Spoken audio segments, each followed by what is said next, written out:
where going to college doesn't drive you into debt. What got my grandparents out of the housing project was the state of Maryland paid for their graduate education. Grandma's a social worker, granddad, a year of law school, University of Maryland School of Law, third class of black students, qualified to be a probation officer.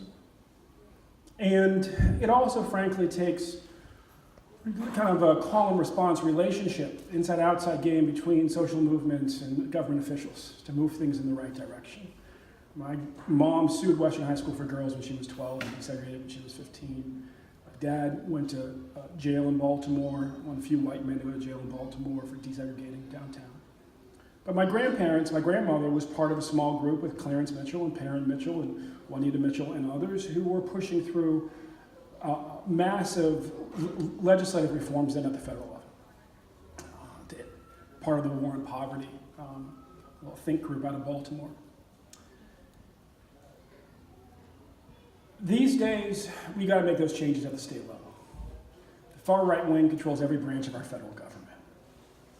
We got 38 Republican governors. It's enough to rewrite the US Constitution.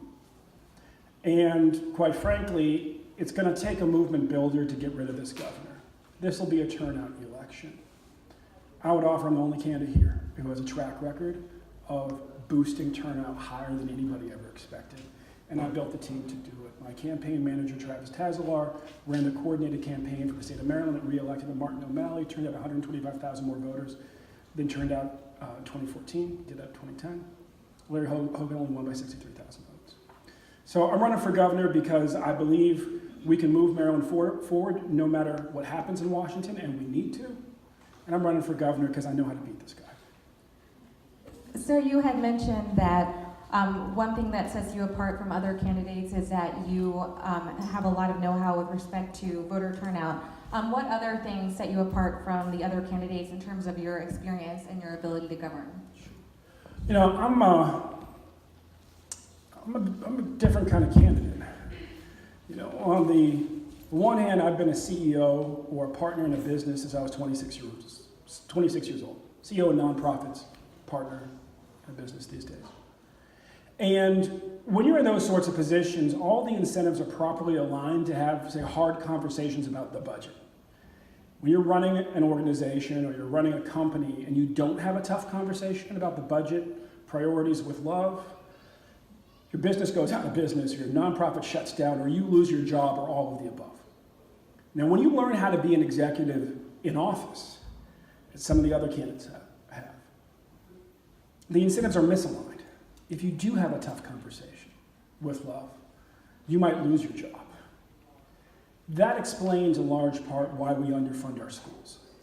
If you just look at the casino money and the lottery money, which we were all promised would lead to a surge in funding for our schools, and it hasn't. And you go ask Democrats and Republicans at the state capitol, as I have, why not?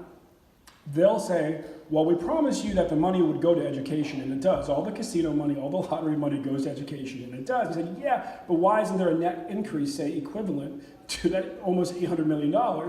And they say, well, the money that we used to spend on education, we spent on something else. Yeah. In my church growing up, that was called robbing Peter to pay Paul.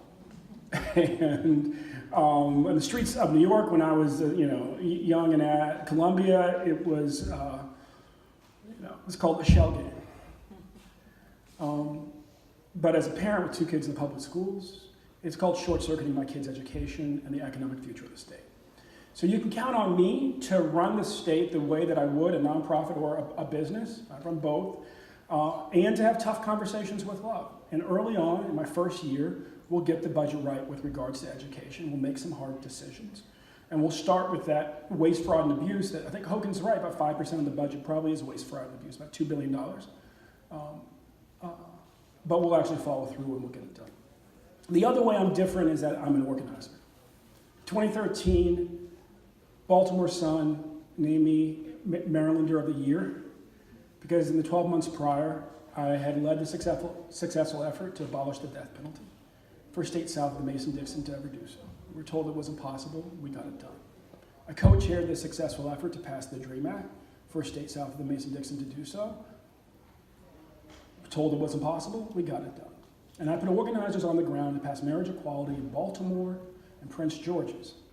and frankly gave lie to the lie that somehow we could not pass marriage equality in a state as black as ours. And when we were done, 60% of black Marylanders supported marriage equality, and when it was phrased the way that was phrased in the ballot here, 60% of black folks in Georgia, 60% of black folks in Ohio and Florida said the same thing. And it was because Julian Bond and I had led the NAACP, which is big in all those places, to support it. And the difference there is that we have people in basically every major black congregation in the country talking to folks. So my track record is as an executive, running high-functioning organizations, getting things done. My track record is as an organizer. And quite frankly, Mike Miller tried to stop me from abolishing the death penalty, and he found out what it was like to go up against the president of the NAACP who was an organizer. And we developed a mutual respect that we'll expect when I'm governor. We'll have a similar type of relationship. We won't always see eye to eye, but at the end of the day, I'll make sure that the right thing happens. So you just described a lot of the progressive initiatives that you've been involved with. And as you know, all of Maryland isn't progressive. And, Sure. we were wondering, how do you plan to reach out to people who don't share those values and encourage them to vote for you, and how you plan to reach out to more conservative and moderate folks? You know, my campaign is fundamentally about kitchen table issues. I co-chaired Bernie Sanders' campaign here in Maryland, campaigned for him in the primary, campaigned for Hillary in the general. I was the first Bernie surrogate to endorse her. I did so on MSNBC, I did so on the stage of the DNC. I did so on Democracy Now!, debating Jill Stein for an hour, which is 10 hours of my life. I'll never get back. Because once you've debated Jill Stein for an hour, you just need to go have a drink at like 10 o'clock in the morning.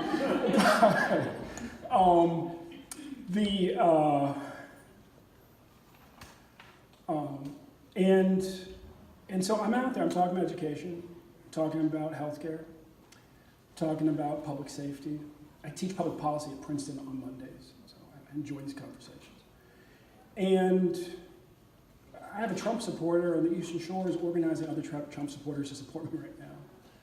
Because I'm the only guy out here, only candidate out here, male or female, saying straight up, I'm an advocate for Medicare for all, federal level, and if we don't get it at federal level, we're going to fight like hell to get it done at the state level.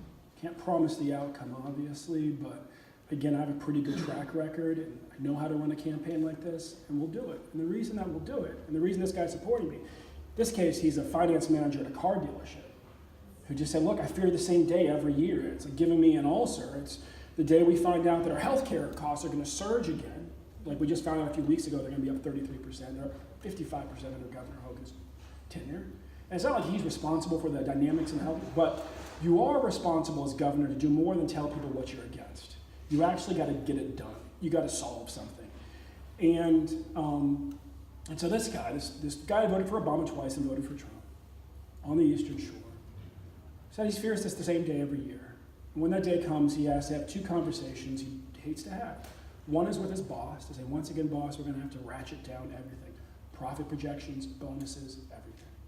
And he got a little choked up. He said, the other's with the employees who I love. And I got to explain to them once again when it comes to healthcare, they will be paying more and their families will be getting less. And you reach a point, quite frankly, where healthcare really isn't healthcare. Because if your deductible's like $2,000, then it has the opposite effect of healthcare, right? Healthcare, the idea is if you feel ill or something's wrong, you go talk to somebody to make sure that you live a longer, healthier life. Well, if you have a financial fear, $2,000 a year deductible, you stop doing that and you get sicker. So that kind of focus on healthcare, on properly funding education, plays very well in rural areas, it plays very well in urban areas, and quite frankly, people from their governor, this is less about sort of like partisan issues about the Middle East or whatever. It's just literally about their kitchen table. So as I've said before, I'm not running to the left, I'm not running towards the right, I'm just running towards the people, talking about basic kitchen table issues. Seems to be working well. I even had a 50-year-old lifelong Republican in Catonsville, by the time we got done talking, quoting Maya Angelou back to me. He said for the first time in his life he was thinking about voting for a Democrat, and I said, why? He said, well, I like your platform, and as you were talking, I could only think of my favorite line from my favorite poet. I said, that's Maya Angelou. So what's a favorite line of your favorite poet? He said, we have more in common than we have uncommon. And among all these issues that you've just discussed, what would be the top priority for you as governor? First is education, second is healthcare. And why is that? Multiple reasons. One is I'm a business person, and I understand that we're short-circuiting our state's economy.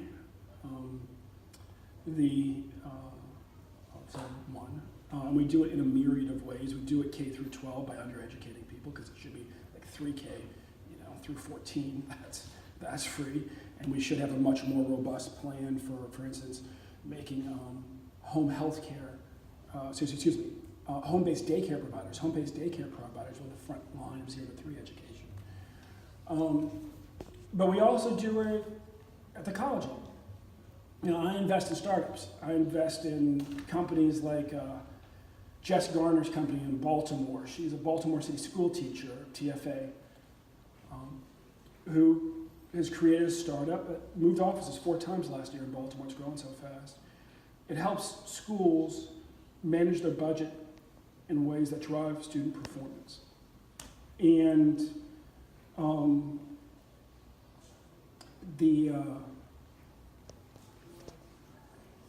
the reality is that there's a lot of other Jess Garners out there, but if you're mired in student debt, you're just not going to take the risk. If your health care, which comes next, is tied to your employment, you may not take the risk. And so our country, our job creation is driven off of innovation. What we've never tried is this experiment of indenturing young people who are right at the age that you would start a business. And that's the experiment that we've been running for the last 20 years or so. And frankly, I think it's one of the reasons that our economy is sluggish. So for a whole host of reasons, including the fact that I just put a kid into kindergarten, and I don't think anybody else should have to pay $15,000 to the YMCA for pre-K. You can count on me to fix education first. So we are a group of women, and many of us are parents with small children, and you had mentioned making home-based daycare the front line for children 0 to 3. And so the state offers programs like Head Start for economically distressed families in areas, but not so much for an area like this where we wouldn't be able to call ourselves economically distressed. Yep. So do you have any plans to assist with childcare costs or control them? And how would your plan to push home-based daycare to the front interact with that? So the first, we're working on a plan now. If there's anybody who actually wants to inform things, Sydney's right here from the campaign. To start, we know that the vouchers for childcare in the state are too low. The income limits are too low, and the size of them is too low. And the women who are doing it are underpaid, and we don't invest enough in their training. So all that needs to be reviewed and over time improved. But the first priority is universal full-day pre-K. Second priority is universal full-day 3K. And the third priority is to figure out 0 to 3. We've got to get there. We have too many kids in our state. You look at educational inequities who are just not getting what they need 0 to 3. And to be real blunt about it, it's a class thing. We talk about it as a race thing because what's visible as far as poverty, the kind of urban core of the state, are communities of color. But you go out to Cumberland, you go out to Salisbury, you see the same thing. And we just got to call it what it is. We in this country and in this state shortchange kids who come from poor families. And quite frankly, the education we provide to the middle class is only better relatively to that, but it pales compared to what's happening over in Europe. So we need to, and what's happening in Asia. So we need to set our sights on Europe and Asia. We need to realign our educational system. And ultimately, we've got to have a real vision for 0 to 3. Like I said, for me, that starts with what we have, which is these home-based daycare providers and really leveling them up, but I'm open to creating a larger vision. 3K and universal pre-K we're fully committed to. How would you propose funding for that?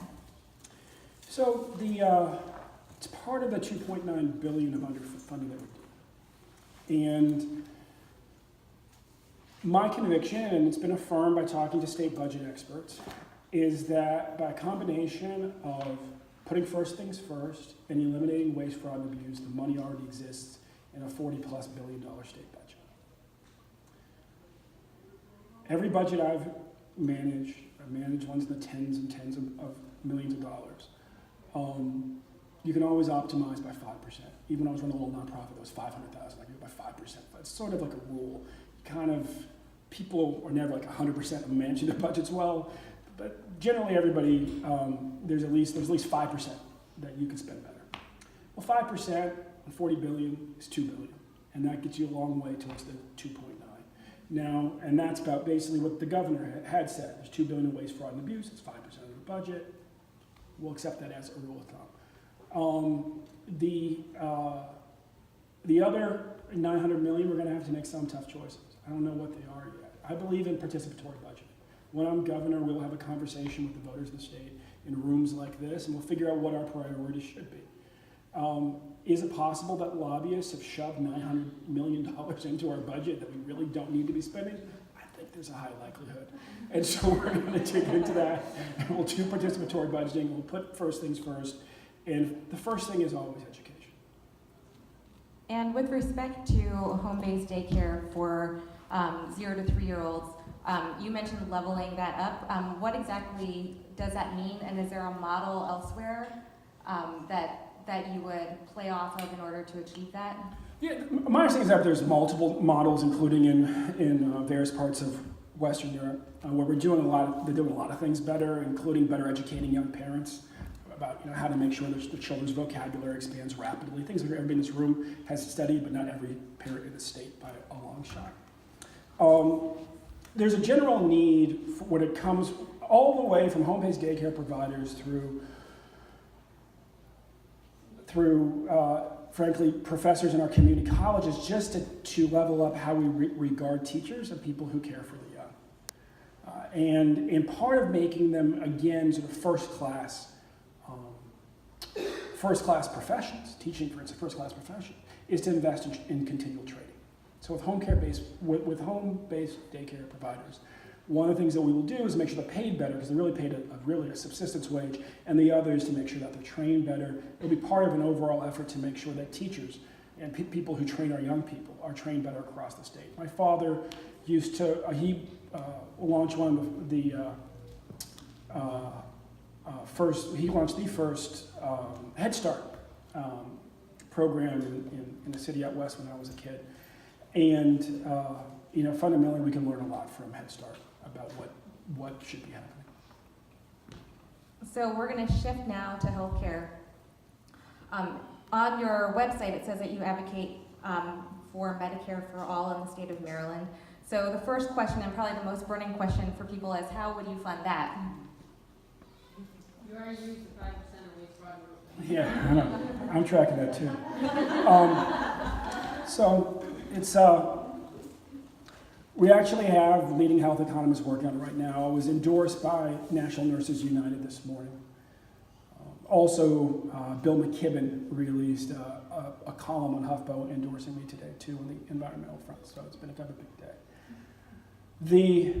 You can look at other states that have tried and not yet succeeded: New York, California, Vermont.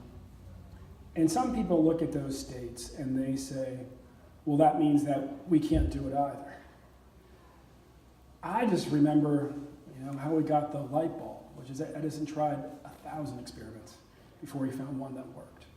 So every time, and it's the mindset of the Silicon Valley, where I was trying to invest. I run the only Baltimore office of a Silicon Valley-based C-stage investment firm.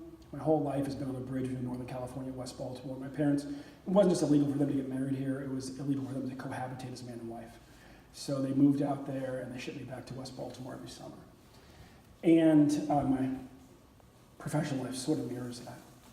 And so the mindset of Silicon Valley is that every failed experiment puts you closer to success. So we're closer to success in that sort of metaphysical sense, but we're also closer to success in the very literal sense, in that we have two of the major prerequisites you need for a healthcare for all system. Before you can pay for it, you've got to be able to do it. So we have an all-payer system. The all-payer system simply means that every hospital has a rate card. They can charge different rates than other hospitals, but whatever they charge, they can only charge the same rate to each insurance company.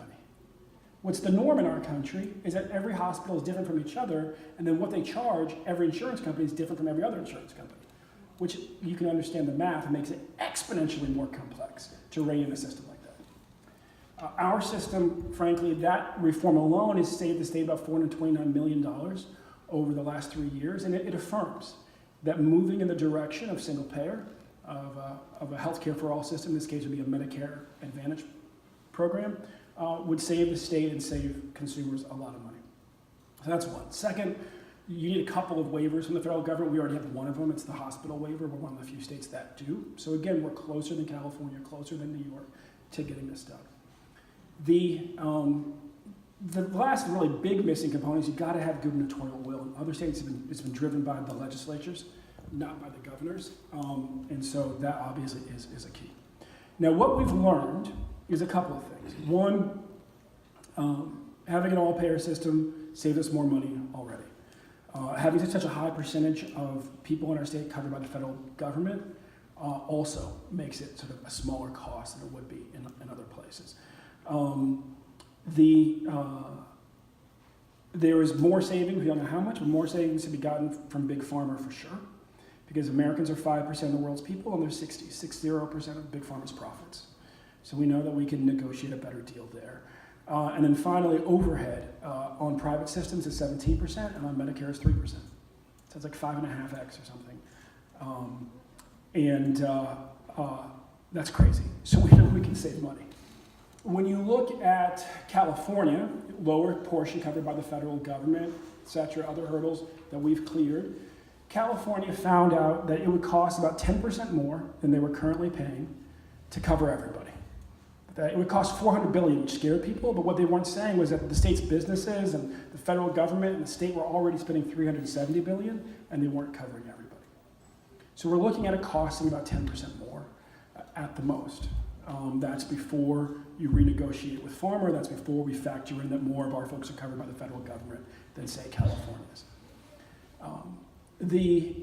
What we know is that it will be more stable. What we know is that when you cover everybody, we will eliminate the leading cause of bankruptcy in our state. We know is that when we cover everybody, we will frankly be able to give a better deal because you'll be moving a lot of young people into the healthcare system and the actuarial risk goes down. So there's enough there that we can be optimistic. I think as far as paying for it, it'll be a lot like it is now, primarily paid for by employers. What we'll be able to offer employers, though, is, again, a better deal because the overhead costs will be smaller, because it will be more stable, because the risk base will be lower risk because you will have more young people in it, and greater stability. And when you talk to employers, small employers, that's what they want. I spent 6 months trying to move a factory here from Edmonton, Canada.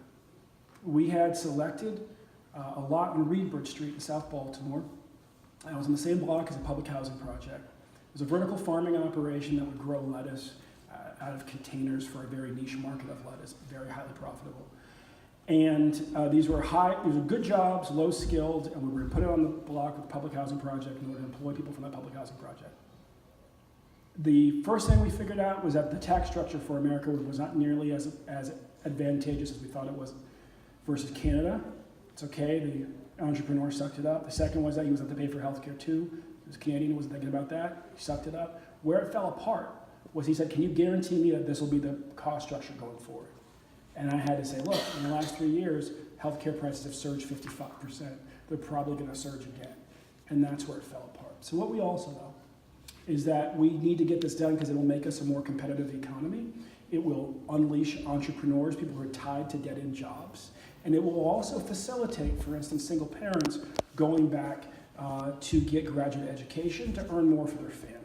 Again, what got my family out of the public housing projects was that my grandparents were able to go to graduate school paid for by the state of Maryland But also, remember, there was 2 of them in that household, and one was able to provide health care for the other while they went. So they did it separately. Today, a lot of folks like myself are single parents raising kids. That's not an option. And if you leave your job, everybody loses health care. So there's a lot of productivity. So we're close. We're working on it. And we know, again, there's a lot of savings, and it should only cost at most 10% more, maybe less, because we have so many federal workers. It will yield a lot of benefits to the state as well. And right now, we can take some questions from the audience on healthcare. So if anyone has a question, feel free to. We sort of switched it up since we're a more intimate crowd, so please just feel free. Yeah, feel free to come up and I'll give you the mic. Any takers? Yeah. I just had a question, I think you can hear me. I have a question there. You talked about Medicaid for all. What's the difference between that and what we've heard about in terms of public option? Sure. So that just differentiates, I think. Right, yeah, so, and Medicare for all. So the difference between Medicare for all and the public option is really primarily what you can't do. If you have the public option, you can't really renegotiate with Big Pharma. So you're still going to get gouged, and that really is a lot of what drives up the costs over time. So it remains inherently unstable. If you have a public option, you're not doing anything to impact overhead costs for everybody else. So that, again, keeps the system artificially more expensive than it should be. If you have the public option, you're still going to have people with gaps in their coverage because it's tied to employment and bureaucratic machinations. And the gaps can be deadly. You know, I was at a SEIU event in Veterans Plaza in Silver Spring, talking to a bunch of union members, mostly black and brown women. And afterwards, a white man who I'd known named Tony, was a white-collar professional, I didn't even notice was there. I guess he was hidden in the back. He didn't expect to be there. He's not an SEIU member. He just wandered in, wanted to hear everybody talking. Came up to me bawling. Couldn't get him to stop crying. Gave him a big hug, held him for a bit, couldn't stop crying. Just asked him just to kind of calm himself down. He calmed himself down, caught his breath, and he said, Ben, you talked tonight about having had a juvenile seizure disorder.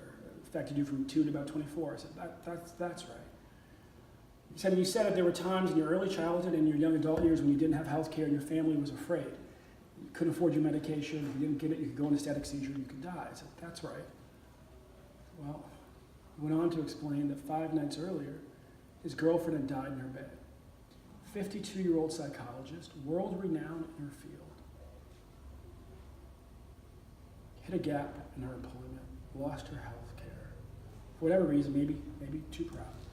Hadn't explained to her boyfriend or her father, who's a doctor, that she couldn't afford her meds. Had a seizure, suffocated. Every time you have a grand mal seizure, you stop breathing. It's a pretty bad deal. Her father, though Tony had talked to more recently, either that day or the day before, the doctor had asked for a copy of his daughter's death certificate. Tony sent it to him. They got it on the phone. This man looking at his daughter's death certificate said, yeah, that's right. That's a technical reason that my daughter died, asphyxiation from an epileptic seizure. But let's be honest, Tony, she's not with us anymore because she couldn't afford health care. The point you have a woman with a PhD in the wealthiest county in our state, one of the wealthiest states in the country, dying from not having health care. This is officially not about somebody else. It's about all of our friendship networks, it's about all of our families. It's about any of us. It's like literally the most lethal game of musical chairs you will ever play, and we're all playing. So, yeah, you know, that's the public option doesn't get rid of those gaps. Just the difference between Medicaid expansion and Medicare. You're saying Medicare for all. What's the distinction there? 'Cause that's also what you're Yeah, so the Medicare expansion is just getting it, you know, to kind of grazing the income requirement. Yeah. Which in a couple months, Congress is going to the MSHIP Yeah. program. Yeah, so I mean, that's part of it, is that it's like, literally one of the things that's slowing us down and figuring out exactly, we're waiting to figure out where the federal government's going to end up. But, you know, the news yesterday was that 100,000 more kids in Maryland could lose their health insurance. Mine. What? In 2 months, mine could. Yeah, right. And so literally there becomes both a moral and an economic imperative, not to mention, if you will, a human catastrophe prevention imperative to just say, we're going to figure this out. We got 6 million, people. There's some small European countries that are smaller than us. They've figured out how to do it. We can figure out how to do it. We're just going to go figure out how to do it because it's the leading cause of bankruptcy. It's one of the top causes of death. It's choking our small businesses. And literally, we have 80-year-old women who I've met with who are back in the workforce because they can't afford to pay their pharmaceutical bill. I mean, the chairman of my campaign is a graduate of the Wharton School of Business, a lifelong entrepreneur, one bad bet before the recession. He's almost 80 years old. He's washing dishes, $10 per hour at the Horseshoe Casino to pay for his wife's pharmaceutical bill. This is just kind of ridiculous. So one of the questions we had from the audience, as governor, how would you move to shore up these programs in the face of federal cuts? Like I said, I'm not interested in shoring up half measures. I think we just gotta fix it. Sure, let me repeat that for the live stream. So the question, Amber, was, as governor, how would you shore up federal funding for those programs? Yeah, I mean, federal funding, we'll advocate. We don't know what we'll be dealing with. Some people think that Donald Trump will be gone, before 2021, January 20th, 2021. I wouldn't bet on it. I spent a year of my life trying to tell people to take this guy seriously. I talked to a guy today who was a Democrat who registered as a Republican in Florida to vote for Donald Trump because he thought he'd be the easiest one to beat. Right? We gotta stop fooling ourselves. We may be dealing with him for much longer. That's why organizing is so important. We gotta build movements. That's why we're running this campaign as a movement. Change does not come from Washington. It comes to Washington. They're able to control every branch of federal government because they built a movement that was capable of running 3/4 of the states. And we got to get serious about that. And so I will be fundamentally focused on how we fix problems here in Maryland and on education and healthcare. We've got to be prepared to make sure that all of our folks are well taken care of no matter what happens in Washington. That's my focus. It's a different orientation than other folks who are more comfortable with leaving some people uninsured or having gaps or dealing with people as statistics. I'm an organizer. I've always built from the bottom up. I got family who are still economically struggling in West Baltimore. We got to make sure that we cover everybody. We got to make sure that we have a great teacher in every classroom. That's how I'll approach these two issues. Okay, so one more question from the audience. So if we have a single payer in Maryland, what happens to all the employees of Maryland health insurance companies? Well, here's the thing. Funny thing about health insurance companies. I said, what happens to all the employees? There's a similar argument people have made about bail companies, that we shouldn't get rid of money bail, which is a debtor's prison, because all the bailmen will lose their jobs. I guess you can make the same argument about abolishing the death penalty, that somewhere there'd be a henchman, would have to be a bartender, right, if this was back in the day. So the reality is, in the last 30 years, we've built up these incredible corporate bureaucracies to tell you what you can and can't get under your health insurance. If you look at the growth, it's been astronomical over the last 30 years. The reality is that some folks will have to find a different job. Now, there will be new jobs in the state government, so there will be able to lateral over. But the reality is that our health care dollars should be going to pay for more care providers. And there'll be a lot more jobs for care providers. If you look out in places like in the rural parts of our state, some of these counties, just like some neighborhoods in poorest parts of Baltimore, are half their local economy is healthcare. If we get rid of Obamacare, literally they're afraid of their entire economy imploding because it's that rural hospital, it's all the specialists, and then it's all the local economy, all that spending drives. Now the opposite happens if everybody gets healthcare. And again, we have hundreds of thousands of Marylanders without healthcare. We're facing hundreds of thousands of Marylanders possible losing it. So on the one hand, we may lose some jobs, sure, from people who are basically like that bureaucrat at the HMO who's telling you, no, you can't do that. And we will gain jobs that are nurses, that are doctors, that are orderlies, that are folks that are actually providing health care. And as far as healthcare dollars go, I would rather my healthcare dollars go to care providers than to folks who are basically playing a role in a massively growing corporate bureaucracy.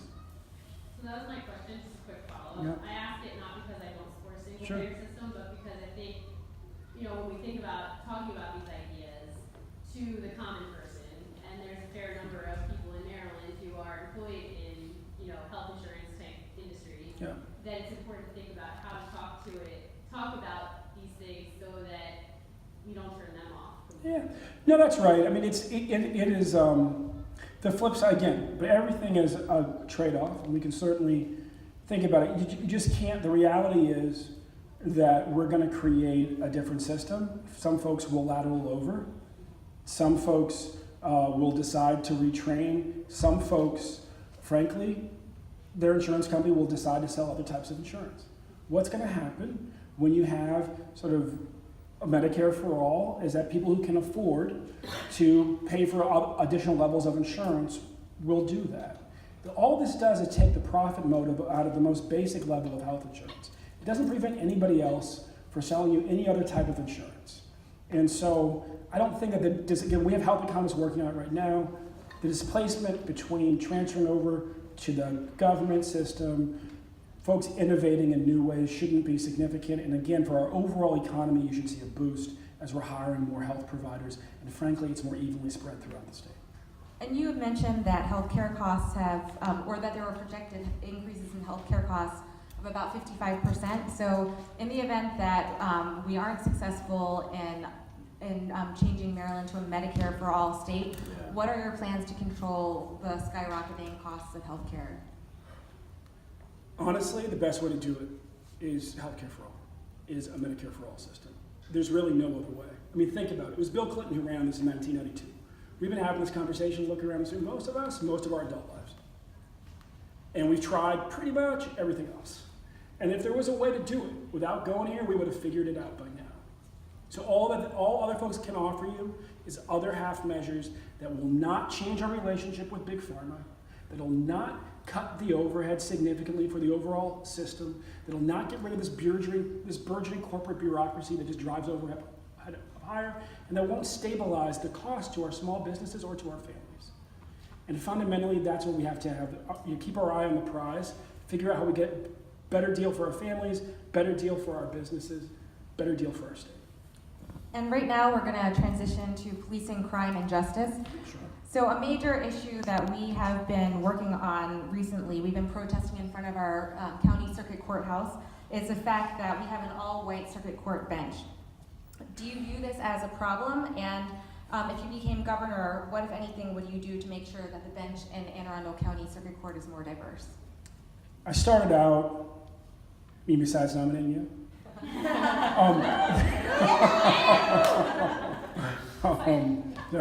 I've been a fan since we were on a panel together, and she was talking to me about fighting the Anne Arundel County Police and their flirtations with ICE. So first, thank you for that.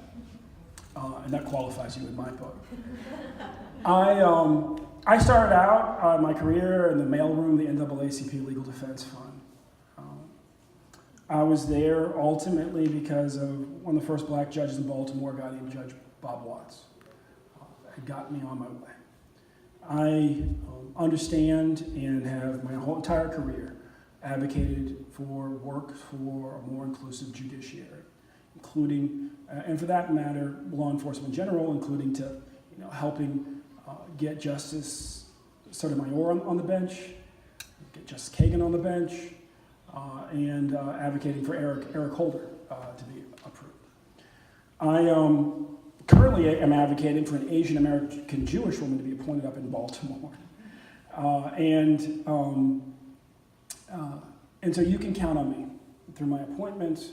But frankly, also, one of the things, again, we're good at, my team, myself, is increasing voter turnout. When you increase voter turnout, it has impacts in places like Anne Arundel County, where we're kind of like 50-50 exactly.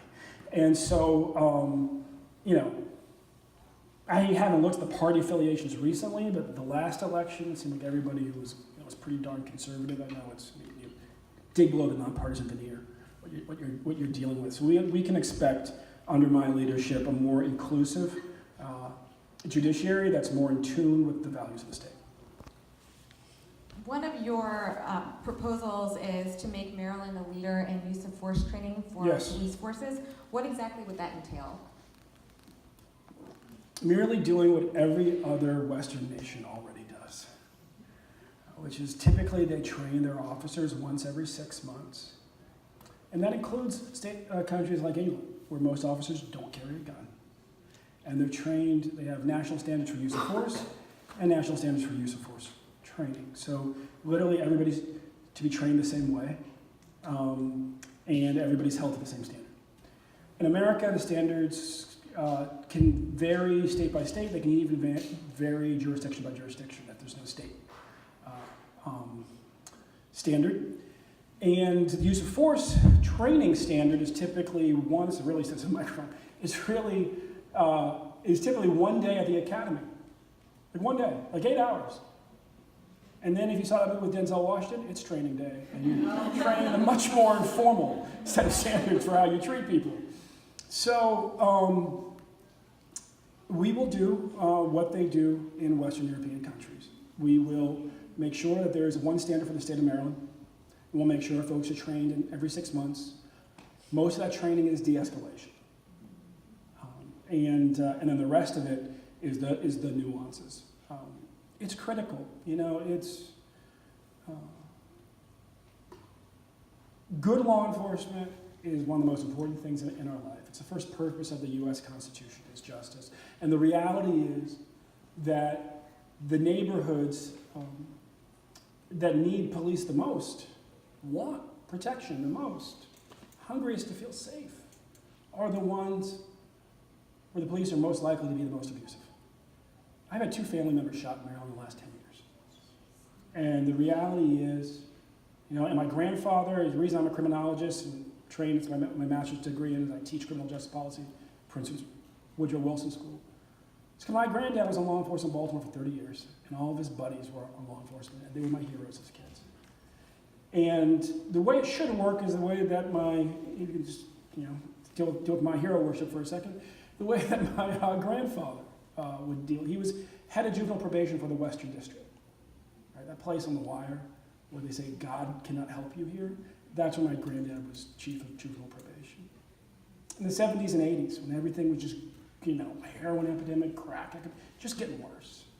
And there was a point when I said to my granddad, you know, again, my life, school year, surfing Northern California, summer, frying eggs on the sidewalk in West Baltimore.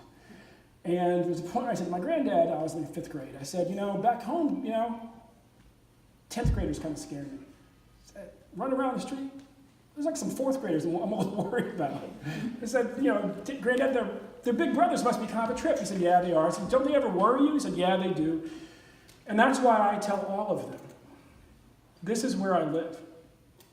I get home at 6 o'clock.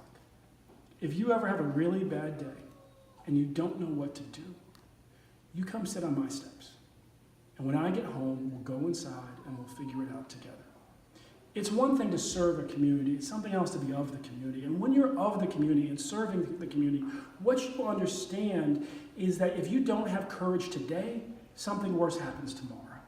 And the courage is treating somebody on the worst day of their life and the worst moment of their life the way you would want to be treated. By the way, we're sitting here in a church, and that's sort of like the Christian religion, like the founding tenet. Right? Your neighbor is not your neighbor. It's the stranger on the Jericho Road. And so that's the way that law enforcement should be. What does that mean? That means that we have to go before on use of force training, and we actually have to get officers walking the beat.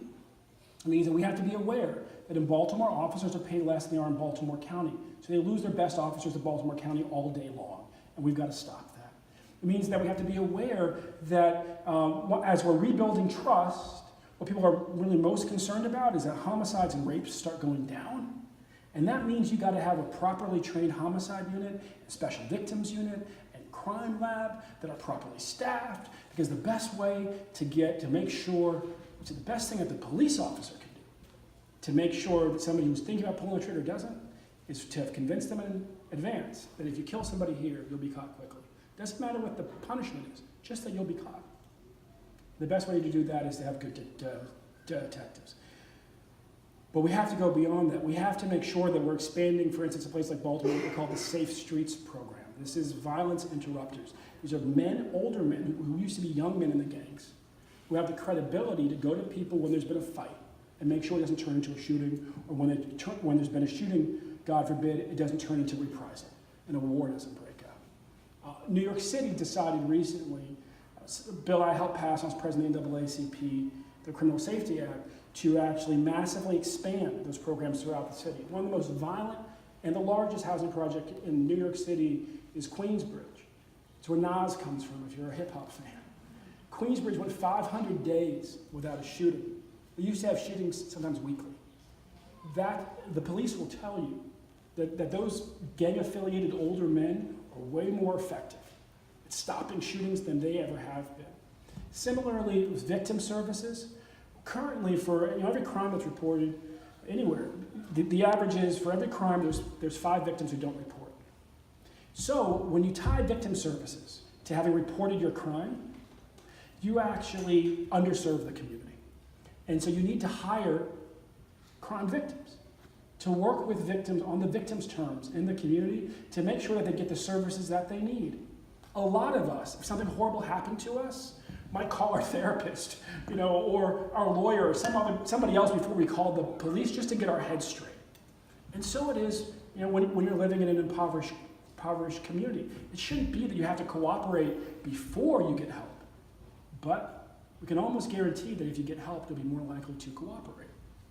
And the community will be a more functional community because you would have gotten the healing that you need and won't be out there with PTSD doing something horrible and now finding yourself only getting help because you become an offender yourself. So that's how I want to deal with it. How do you convince, right, like a group of people who have been screwed by the system to get into the system and start working for it? As president of the NAACP, that's what I did every day. Honestly, you find a group that's willing to give it a shot. There's always a group of optimists in any group of people. And I was keynote speaker for a group called Keys Development up in Baltimore, which is a group of essentially primarily black psychotherapists who are from the communities that they serve. And they raise money to put people right back into the junior high school that you grew up in. And those are the type of folks who have great credibility with a wide range of folks, from pastors to current gang members. And when you find folks like that, then you're able to basically use their bonds of trust as a conduit for new ideas and for getting people to build new ideas. So You just find So that. my question it's just good organizing. Yeah. So how do you talk about it from a mental health perspective? Because oftentimes there are issues within the community that are related to mental health and crime as well. So when do we start instituting programs that are going to help communities with mental health issues? We have to ultimately rapidly expand access to mental health. Healthcare for all makes mental health care for all more accessible. We have to understand that so I was back in McCullough Homes where Mom spent the first half of her childhood before moving over to Pulaski Street. And we have to understand the plight of young men, like the boy I was talking to, 7 years old. And I said to him, what do you want to change? He said, I see too many dead men. And I'll walk home from school. His mom said every time he sees one, he said he shuts down a little bit. Like we all would, by the way. Turns out kids growing up in our poorest urban communities in this country, suffer from CTSD at higher rates than soldiers returning from Iraq and Afghanistan suffer from PTSD. PTSD is post-traumatic stress disorder. CTSD is continuous traumatic stress disorder. When you come home from the battlefront, it's post. When you're being raised in a war zone, it's continuous. Think about your own kids tonight. Imagine them having to deal with that little boy's dealing with. What would you want for your own children? That's what we need to be doing for all children. And so healthcare for all leads us towards mental health care for all. We also have to make sure that we have rehab on demand in the state of Maryland. Governor Hogan has talked a good game about dealing with the opioid epidemic as a state of emergency. But if you follow the money, you see something very different. He's pushing the money towards law enforcement, like Sessions, he fantasizes about a rehashing of the war on drugs. He's now starting to propose failed war on drug strategies like truth in sentencing, which is just massive waste of money, and there's no criminological evidence that it ever worked. In fact, just the opposite. And that money would be much better spent on just making sure that when any of our friends or family members, and let's be honest, probably most of us know somebody who at least has somebody in their family who's died or who's overdosed. I have a team of 10 people, and we've had 3 deaths amongst the 10, like in the last 2 months, to the opioid epidemic. In their family networks and their friendship networks. People coming to work all messed up because somebody just died. But when your loved one calls, your friend calls, your friend's loved one calls, and they're told, oh great, you're ready for rehab, come back in 3 weeks. Call us back in 3 weeks, maybe they'll be a bed. Like the death certificate has just been signed. The only question is when it's going to arrive in the mail. So we got to make sure we have healthcare for all. We got to make sure that we have rehab on demand. This is why I'm saying we need participatory budgeting. This is why I'm saying that we have to, again, there may come a time when we've got to figure out something that needs a new revenue stream, like trying to figure out the mess with Metro, for instance. How do we get a dedicated funding source? But generally, we got to actually adapt our budget to the priorities of the moment. And that's education, healthcare, rehab, public safety. Can I follow up with her question about the homeless? I don't ever hear politicians talking about it, but that's a problem in Maryland. Sure. And it's a problem all over Maryland. That's what I'm saying. Yeah. All over Maryland, we have a problem. And so even the other day, we saw a homeless man looking like he was about to pass out Yep. on a bench. Yep. Called the police, thinking the police would come and help. Instead, they got him off the bench and moved the bench. The bench was gone. So there's not following up on her question about mental health. And the police was supposed to be some kind of community policing where they help the community. That was a concern. That's a concern Sure. for a lot of us. And even as a teacher, former teacher of 25 years, kids in the system who are homeless. Sure. Not And it causes massive stress. You have a kid show up at school and they say, I don't know where to go home today. I don't know if I get on the bus because mom's in eviction court right now and I don't know where my mom's going to be. Right? how are you going to address the homeless problem? Look, we've got to. So there is not like so many other things that we give one name. It actually groups multiple things. Right? You say epilepsy, there's more than 300 seizure disorders. You say homelessness, there's at least a couple dozen different flavors of homelessness. And you got to just understand that. So part of it is just affordable housing. State of Maryland, literally at minimum wage, the average 1 bedroom, 101% of your income. So we've got to deal with it. It's by that measure, the most expensive state in the country. We've got to deal with affordable housing. We've got to deal with mental health care. And quite frankly, mental health care on the front end helps prevent like some of the things that we see with homeless people on the back end. But people don't get diagnosed and they don't get treated and it gets worse and worse and worse. And I have a lot of sympathy for those officers because they literally become the mental health professional of last resort. Or it's the bus driver, right? It's the person who's out of their mind just riding around on their bus. That's not the way it should work in the world's wealthiest democracy. And so, again, health care for all means mental health care for all. When you talk to officers, they'll say they would be very pleased to see everybody have access to mental health care. It would make their job a lot safer. You also have to deal, with people who are homeless because they're fleeing abuse, and you have to deal with that in a different way. What I can promise you is that I used to organize homeless people when I was young. In fact, the current mayor of Los Angeles and I, when we were in college, Eric Garcetti, we organized a boycott of stores near our campus because they were denying homeless can collectors the right to redeem all their cans. Great sympathy, great commitment, great awareness. It's multiple problems. We'll deal with some of it through affordability. We'll deal with some of it through greater access for services. And we'll deal with some of it in urban areas, actually figuring out how we raise the money to basically take old beaten up row houses and fix them up and move folks into them. Like for instance, women who are trying to get back on their feet and fleeing abuse. We'll have a multifaceted approach. Those are 3 of the ones. And I'm sorry to cut people off, but to make sure that we get through to the rest of the topics, I'm going to switch to education, but hopefully you'll have time after to further address your concerns. So with respect to education, your website lists the following as a goal: end student debt and make it possible for every Marylander to attend community college, public university, or learn a trade for free. So again, the dead horse of the evening, where would the funding for that proposal come from? First of all, raise your hand if you either have or had student debt. It's hard for us to imagine. It's hard for us to imagine what life was like before mass incarceration. See, it's a little known secret, but like when I asked the president of Penn State one day, what's your biggest leadership challenge? He said, oh man, it's like Groundhog Day every year. Every year I go up to the state capitol. Try to keep so much more money from going to the state bank. So just a little more can come to Penn State. When I was president of the NAACP, I commissioned a report. I'd had that conversation, and there had been student protests, very aggressive ones at the University of California, Berkeley, where the chanting were books, not bars. And so I wanted to see if this was a localized problem in California and Pennsylvania, or if those were bookends to a much bigger problem.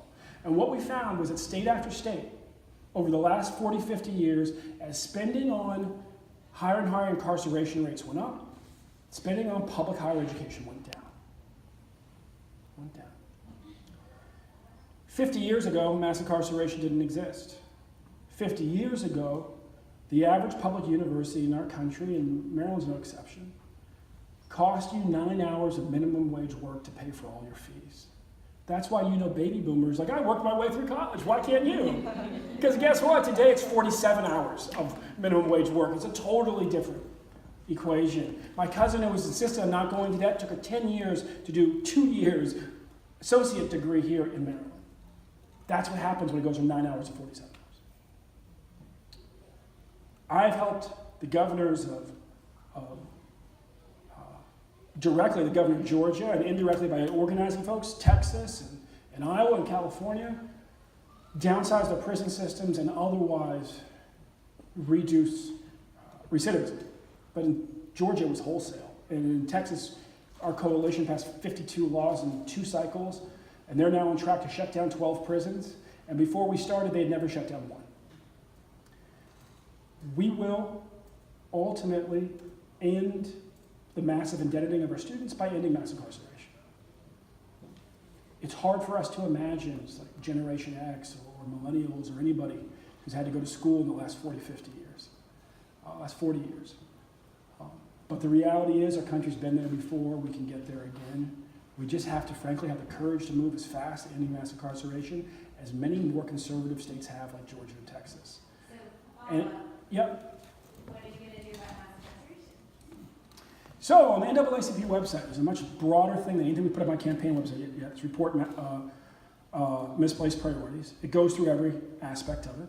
It was endorsed, I should say, by the first half, ending mass incarceration, by Grover Norquist, and the full report by Newt Gingrich, and the California Prison Guards Union, the largest prison guards union in the country, the largest corrections officers union in the country.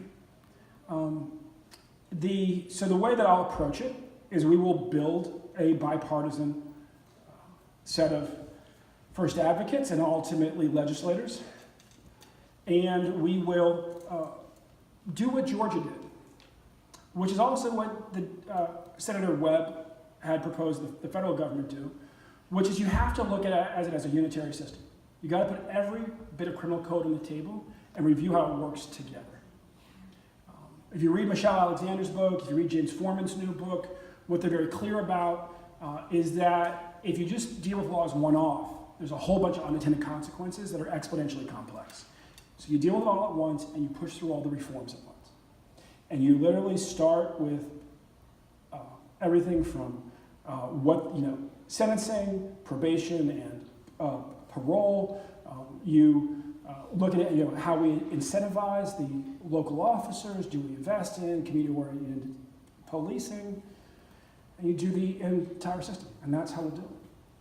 One more follow-up. Mhm. So this is a very good question for a gubernatorial candidate. Yeah. Currently, Maryland requires a governor's pardon for parole. Yeah. Would you get rid of that, or would you vote to get rid of that? And we're one of only 2 states in the United States that requires that. Yeah. See, we're one of only 2 states where a governor can pardon somebody. We're one of the only 2 states that requires a governor. Oh, to pardon somebody. Yeah, look, I'm wide open to that. Frankly, ever since the Willie Horton advertisement, we've seen a rapid decrease in courage amongst American governors to deal with clemency. So while I, as somebody who's advocated for clemency, right, who led the fight to save Troy Davis's life, frankly won 5 votes and then had a vote switch because the governor was upset, understand the value of that overall. But I think the most important thing you should know is that in me you have somebody who won't shy away from doing the right thing. My entire career. So I agree, it could be a good fix for the system overall and for going forward. But really, the reason that we do that is because we have so many governors who won't consider clemency until the very end. And then often not seriously because they're seeking higher office. And I believe that governors have that power for a reason. It goes back into 1,000 years of both American and British jurisprudence. And we ultimately have to have that valve on the system. And I think it's part of what you sign up for when you become governor is using that authority in a way that's just, and I will. So ending mass incarceration is it's a lofty goal, and it seems like it's a problem that can't be solved overnight. So do you think that within 8 years, optimistically, that you would be able to decrease mass incarceration sufficiently to actually fund college for people, or is this something that's a more longer-term goal? Well, let's be clear. Right now, we have consensus in the state. I think Governor Hogan may actually sign off the bill, and we'll probably move next spring to make our community colleges free. So we're already moving. With that said, it's taken 4 decades to get to this place that we are, and it will take some time to decrease. With that said, in 2 years, we got Texas on track to shut down 12 prisons. So I think we can move very quickly. We'll also be responsible in how we manage our budget. When we make our community colleges free, which could be as soon as next year, that will be a big step. We'll keep making big steps. And just to clarify, so again, you listed ending student debt as a goal. So does that mean making college more affordable so that people don't have to incur debt, or does that mean programs for debt forgiveness for people who are currently struggling with debt? The priority will be the current ranks of students.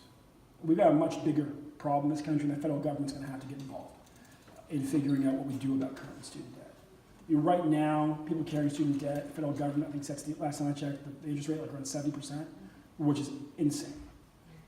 And so the reality is that we've got, again, change doesn't come from Washington, it comes to Washington. All of us have to stay involved in building a movement across the state and across the country to make sure that we change who's controlling Washington. And the whole kind of student debt bubble it was federally created, and it's going to require federal intervention. We will move as fast as we can to make our community colleges, ultimately our colleges, and our graduate programs ultimately tuition free. Ultimately tuition free. Which is what they were prior to the advent of mass incarceration. It may sound crazy, but go ask somebody who's 75 or above, and they'll say, "Oh, that's how it was when I was young." Yeah, that'll be our top priority. I will be a very forceful advocate for the federal government to deal with the debt bubble, because when it pops, it'll be disastrous, and we've got to be proactive. But it's going to take the federal government. They created the problem. We're going to need their help fixing it. And now we're going to transition to climate and the environment. So recently, I'm sorry, just have one question. Education. I'm sorry, we just due to time because we have childcare as well, we planned on ending at 8:30. I would like to hear the question, it's about education, because we kind of went to something else. Right. Other people asked So maybe we can stop at questions, education. so I would like to. Okay, yeah, the next topic did get cut off, sorry about that. Okay, we just want to respect the people doing our childcare. I'll be quick in the answer. Let's just do it. I'm an educator in the state of Maryland. Thank you. And what do you teach? English in high school. Okay, thank you. And we have so much testing going on right now. Yes. It's a testing mill. Yeah. The actually educate the students, because Amen. we find ourselves, just rolling into the next test.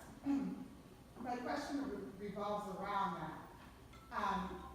What are your perspectives or opinions on the amount of testing? Right now, PARC is like the thing, but I feel like with so many different tests out there, we're spending a lot of money and paying for all these tests Yep. today. And the students are also not really being able to attain the information for the high stakes testing. Yes. Because there's PARC, there's AccuPlacer, Right, there's a whole bunch of them. There's just, Yep. the list goes on and on. Very timely in my own life. This morning I had my daughter on Khan Academy on the drive to work, trying to learn the math concept that they were teaching while she was taking her test. The teacher was complaining that too many students were taking this a math test that's not timed. Too many students were taking too long, so she was just going to start teaching while they're taking their test. Not too cool, as far as I'm concerned. I'll be talking to that teacher. But we're with leading education advocates in the state and in the country, trying to figure out how we create a better system. Tisha Edwards, who's the former superintendent of Baltimore City Schools, is advising my campaign just as of a week ago. And we also are in touch with a whole, but I'll be down at the MSEA convention meeting with teachers. If you're down there, please come on by. We'll have a meeting on Friday at 4:30. And so the way that I deal with these things is, if you've heard, I spent my whole life building robust coalitions. So we get everybody around the table and we talk about what are the outcomes we want. And then we get agreement on how we're going to get there. And one of the things that's beautiful about Maryland is that our union teachers were the advent of what's become the charter movement in this state. So we don't have to have this kind of crazy gang war that they have in other states, right? Where we're like fighting over what form of public school, to the extent they have it in other states. People here are a little closer together. We're able to have a more reasonable conversation, and that means we can dig into the meat of education. And so these sorts of issues are right at the forefront. Again, as a parent, I start with the bias that there's too much standardized testing. And again, just this morning, I had to teach my daughter a math concept that she couldn't learn because she was in her standardized test. So very sympathetic. We've started those conversations, and teachers will be at the table throughout my administration. One of the things I'll also say is that we've got to, I haven't mentioned today, but we have to raise teachers' wages. That's part of that $2.9 billion. In Prince George's County, teachers can start at $44,000. In DC, they start at $64,000. There's a giant sucking sound. It's going from PG to DC. People chasing them. Yeah.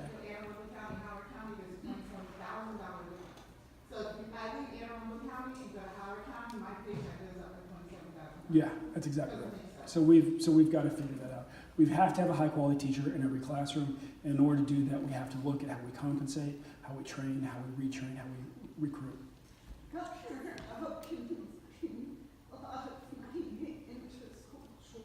Yeah, into vouchers. Right, and the vouchers that pay for private schools.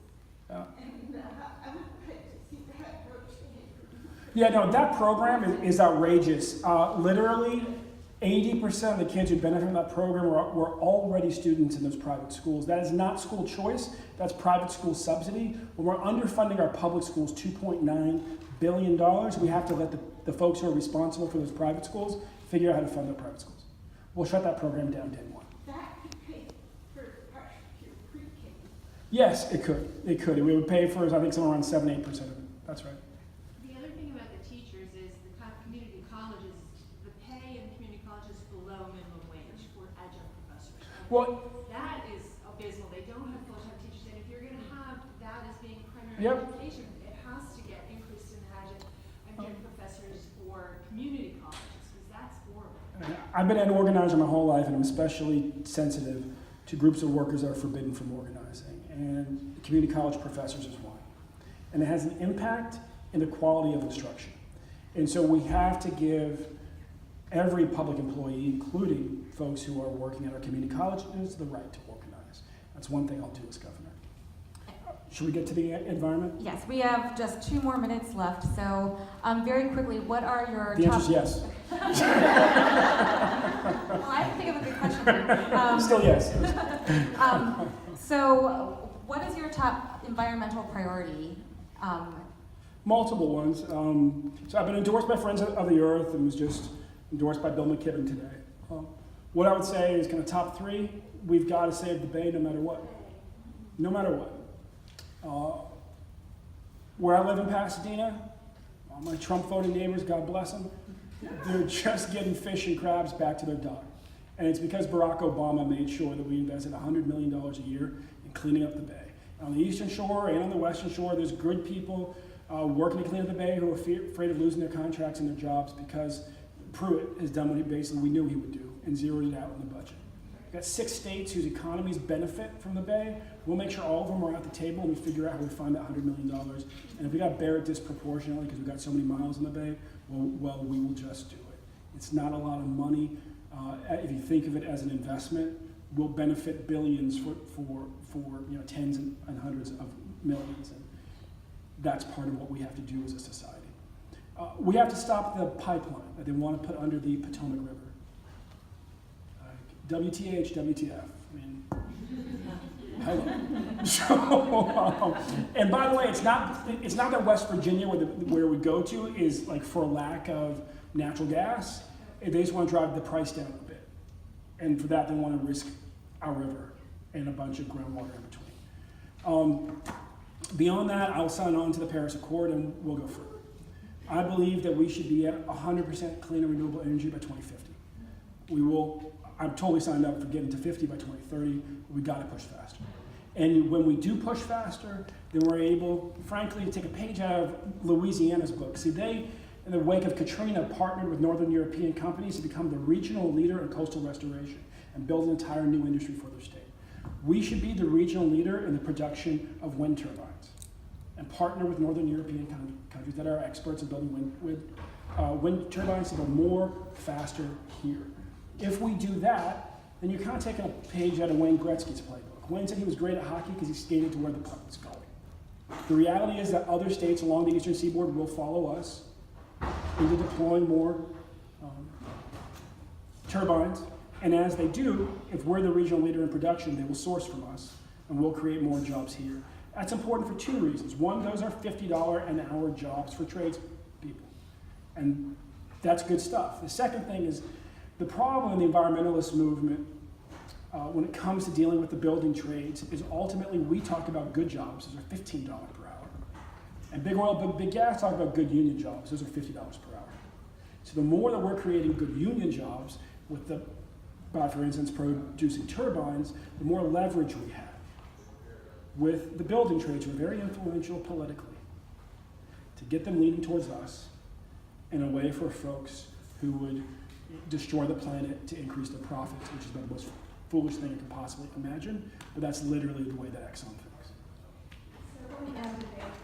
What is your plan for kind of making the public see it as an investment in balancing those environmental and commercial? Look, we've got to talk about it, and we've got to use every advantage that we have as a state. Every child starts off as an environmentalist. I don't think there's a human being born who doesn't want to protect the planet. And over time, that gets beaten out of people, like so many other forms, I'd say, of care and of optimism. And so there's a lot that a governor can do, there's a lot that a state can do to shift the mindset of the population of the state. And we will do that. Why? Because it's about our survival. And it's not just like about the survival of Ocean City, it's about the survival of Baltimore, of state capital. And you stand in the harbor of either. Have you stood by like that Alex Haley statue recently and thought about like what happens if Mother Earth sneezes? You're saying, downtown's gone. And I live right on the edge of the bay. I got 600 feet of coastline out on my property, and sure I have fantasies about how much more my property would be worth if the sea level rose, but my neighbors would be gone, and they're more important to me. So the reality is that this is about all for one and one for all, and making sure that we actually embrace resilience, that we get conversations in our communities, that we're preparing in advance for disasters. God forbid the next hurricane could be headed towards us. Sandy was north of us. All these other ones are south of us. There's nothing that exempts us. We're at grave risk. We'll be planning for it, we'll be talking about it all the time, and we'll be talking about how we prevent it, and we'll be acting faster than any other state on the East Coast. And it's 8:30 now, so that concludes the formal part of the evening. And if you all want to stay around and chat for a little bit, you're welcome to do that. We will be having to clean up as you do that. Our apologies, but we have to be out of here at a certain time and be a volunteer student childcare for us. That was another issue. We just want to respect our volunteers and allow them to be able to